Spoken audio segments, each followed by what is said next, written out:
जैसा आपको मालूम है कि करीब 12 फरवरी 2024 से स्कूल्स में मास ईमेल्स आती थी, जिसमें कि स्कूलों में बॉम्ब रखा होने की बारे में धमकी दी जाती थी। आप समझ सकते हैं कि ऐसी ईमेल आने के बाद और बच्चों की सुरक्षा को लेकर के स्कूल काफ़ी परेशान रहते थे। कई स्कूल छुट्टी घोषित कर देते थे, पढ़ाइयाँ बाधित हो जाती थी स्कूल में, और कई जगहों पे यदि टेस्ट हो रहे हैं, एग्ज़ाम्स इत्यादि हो रहे हैं तो वो भी स्थगित हो जाते थे। इस को बहुत ही सीरियसली लेते हुए सभी डिस्ट्रिक्ट जहाँ पे कि ये स्कूल रहते थे वो उसके लिए काम कर रहे थे कि इन मेल्स को ट्रैक किया जा सके, लेकिन वीपीएन इत्यादि के यूज़ होने की वजह से इन मेल्स को ट्रैक करना बहुत मुश्किल हो रहा था। ये मेल चूँकि बड़े ही टेक्नोलॉजिकली एडवांस तरीके से भेजी जा रही थी, इस वजह से इनको ट्रैक करने में दिल्ली पुलिस को काफ़ी समय लग रहा था। ये भी देखना था कि इसके पीछे कोई टेररिस्ट ग्रुप का हाथ है या कोई एंटी नेशनल एक्टिविटी तो नहीं है। इस वजह से इसको बहुत ही सीरियसली हम ले रहे थे और इसकी डीप इन्वेस्टिगेशन की जा रही थी। हमने इसके लिए ईमेल जो प्रोवाइडर्स थे उनसे भी डेटा इत्यादि मांगा। उनसे जो डेटा मिलता था उससे हमें बहुत ज़्यादा सफलता नहीं मिल पा रही थी, क्योंकि वीपीएन इत्यादि का यूज़ होने की वजह से वो जो इन्फॉर्मेशन थी एक समय के बाद हमको आगे उसका लीड नहीं मिल पाता था कि ये कहाँ से ओरिजिनेट हुई हैं। लेकिन अभी जब 8 जनवरी 2025 को जब लास्ट ईमेल आई है, उसमें एक जो टेक्निकल हमको विंडो मिली, जिसकी वजह से कि हम जो बच्चा ये ईमेल भेज रहा था उसको हम आइडेंटिफाई कर पाए।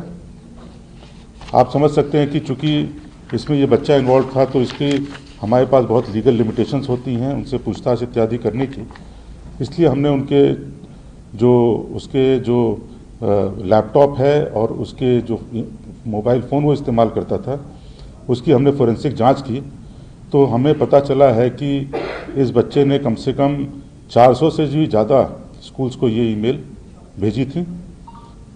हम ये भी देखना चाहते थे कि एक बच्चा अकेला ये कैसे अपने आप अंजाम दे सकता है इस तरह के जो पूरे प्रकरण को। तो हमने इसके पीछे कोई षड्यंत्र है कि नहीं है, इसको इन्वेस्टिगेट करने के लिए पूरे परिवार की भी बैकग्राउंड प्रोफाइलिंग करने से ये पता चला कि इस बच्चे के एक अभिभावक जिस संस्था में काम करते हैं वहाँ पे एक एनजीओ एक्टिव रूप से काम करता है, और इस एनजीओ का एक पॉलिटिकल पार्टी के साथ डीप कनेक्शन भी हमको मिला है।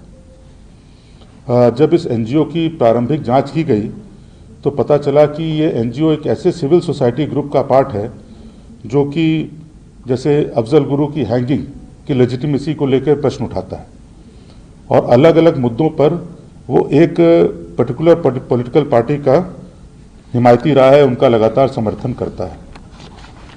तो अभी तक की इन्वेस्टिगेशन से ये मानना मुश्किल है कि एक अकेला बच्चा इतनी टेक्नोलॉजिकली एडवांस तरीके से स्कूलों को धमकी भरे ईमेल कैसे भेज रहा था।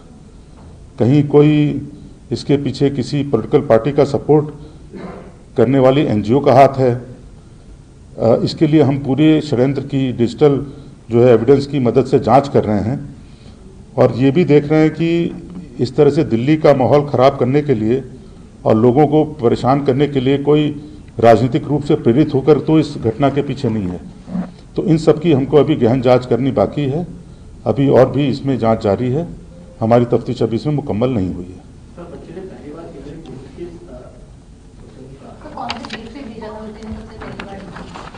जी, पहले जो ईमेल मैंने आपको बताया था कि 8 फरवरी की जो थी ईमेल, वो हमको लगता है कि वो भी इनके पास इसी बच्चे ने भेजी थी, उसका हमारे पास सबूत है। हालांकि अभी भी फोरेंसिक जांच चल रही है और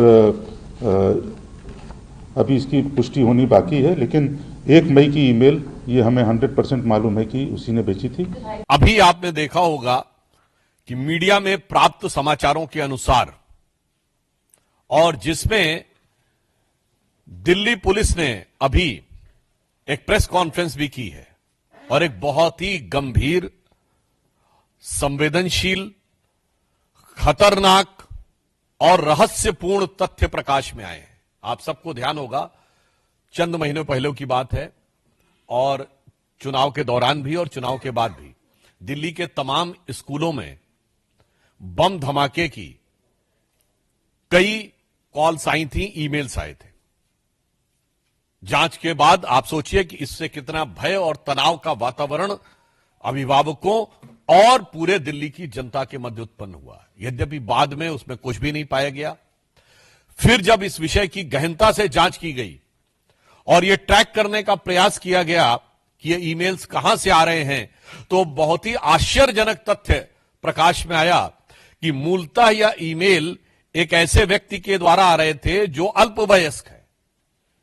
These all emails were originating from a person who is juvenile.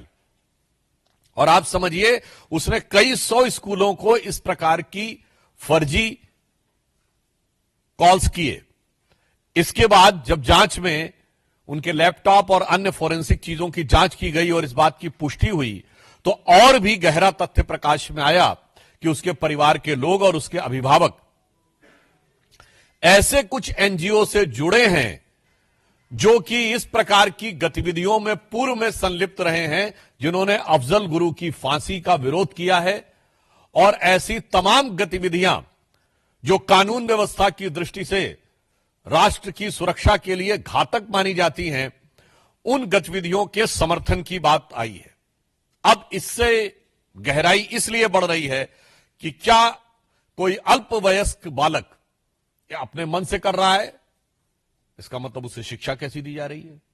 दूसरा, या वो सिर्फ मोहरा है और उसके पेरेंट्स और जो पीछे के एनजीओज हैं उनकी इसमें कोई भूमिका है ताकि दिल्ली की कानून व्यवस्था को बिगाड़कर, दिल्ली के वातावरण को खराब करके, दिल्ली में भय का वातावरण उत्पन्न करके कोई राजनीतिक लाभ या अपनी राजनीतिक विचारधारा की पुष्टि की जा सके।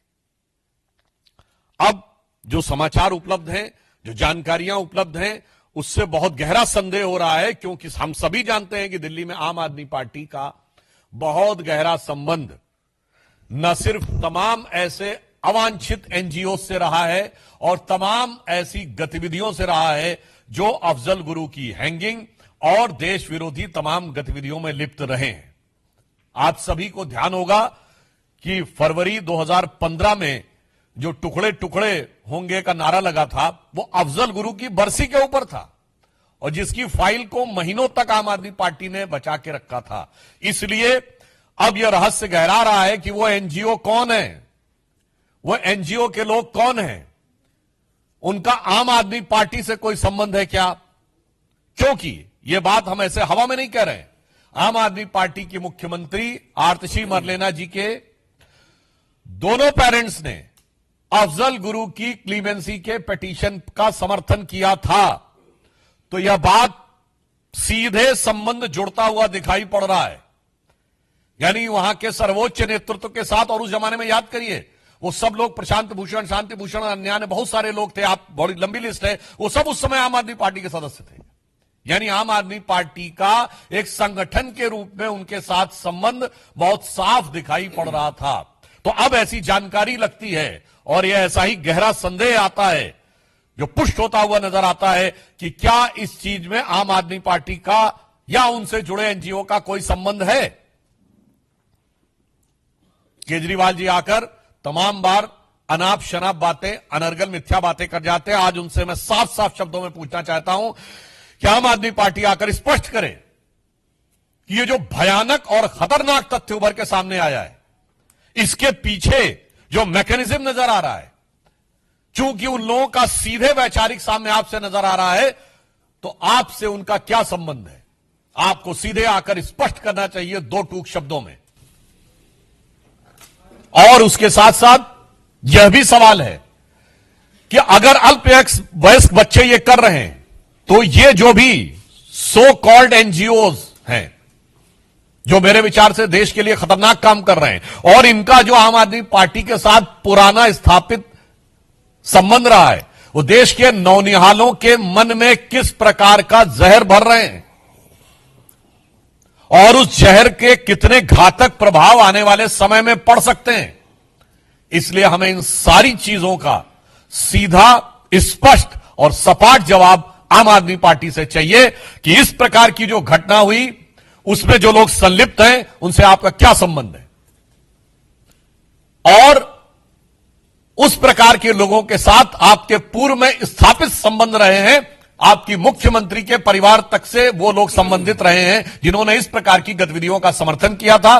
आपने टुकड़े टुकड़े का नारा लगाने वालों की, चूंकि दिल्ली में सरकार थी, तो महीनों तक आपने अदालती कार्रवाई को रोक के रखा था। इसलिए आज सीधा सवाल है, आम आदमी पार्टी का उनसे संबंध प्रतीत होता है और यह जानकारी लगती है कि उनके बीच में ऐसा संबंध है, तो उन्हें आकर इस बारे में स्पष्ट जवाब देना चाहिए। और अगर वो स्पष्ट जवाब नहीं दे रहे हैं तो फिर हमें यह मानना चाहिए कि संदेह उतना और गहराता है, और जिसे कहा जाता है कि मौनम स्वीकृति लक्षणम। स्कूलों को उड़ाने की धमकी मिल रही है, देश में अलग अलग जगहों पे मंदिरों को उड़ाने की धमकी मिल रही है। मैंने आंध्र प्रदेश का उदाहरण आपके सामने अभी दिया, मैंने उत्तर प्रदेश का उदाहरण वृंदावन का आपके सामने अभी दिया। फ्लाइट्स को उड़ाने की धमकी मिल रही है, 60 फ्लाइट उड़ा देंगे, 19 फ्लाइट उड़ा देंगे, इस तरह की धमकी मिल रही है। 10 महीने तक आप सोते रहे, अचानक एक मनगढ़ंत स्टोरी आप लेके आ गए, दिल्ली के बच्चों की सुरक्षा के मुद्दे पे आप राजनीति कर रहे हैं, और 15 दिन जब चुनाव का रह गया है तो उसको आम आदमी पार्टी से जोड़ रहे हैं। और बयान कौन दे रहा है? सुधांशु त्रिवेदी। बयान कौन दे रहा? भारतीय जनता पार्टी के नेता। तो क्या इनकी नरेंद्र मोदी जी ने लेटरल एंट्री करा दी है? दिल्ली के पुलिस कमिश्नर ही हो गए हैं, महिला सीपी हो गई हैं स्मृति ईरानी जी, अनुराग ठाकुर जी ज्वाइंट सीपी हो गए हैं। किस पद पे हैं भाई ये लोग? ऐसे ही हमारे एक विधायक का नाम झूठा ले लिया इन्होंने, जय भगवान उपकार करके उसको नोटिस मिली है। कहां थी नोटिस? ऐसे ही फर्जी सीएजी रिपोर्ट लेके आ गए सामने ये लोग। तो इनकी किस बात पे भरोसा करेंगे आप? वीरेंद्र सचदेवा कह रहे हैं कि ये तो आम आदमी पार्टी भारतीय झूठा पार्टी को हर दिन, हर क्षण, हर पल झूठ बोलना है। अगर वो झूठ नहीं बोलेंगे, उनका खाना नहीं हजम होगा भाजपाइयों का। झूठ बोला उनके कर्म में शामिल विषय है, तो उसको उन्हें बोलना ही बोलना है। एनजीओ का जिक्र वो अफजल गुरु के साथ भी मैं कह रहा हूं झूठे लोगों की पार्टी है, उनके झूठ का पर्दाफाश चारों तरफ। ये लोग बांग्लादेशियों को बसाने वाले लोग हैं भाजपाई, इनका गहरा रिश्ता है बांग्लादेशियों से, रोहिंग्याओं से। एक प्रतिक्रिया शरद पवार जी ने कहा है कि समर्थन मदद होनी चाहिए। और अफजल गुरु की आप बात कर रहे हैं तो जिन्ना की कब्र पे मत्था टेकते हैं। भाजपाई तो जिन्ना की कब्र पे मत्था टेकने वाली कौम है, इनकी क्या बात आप करेंगे?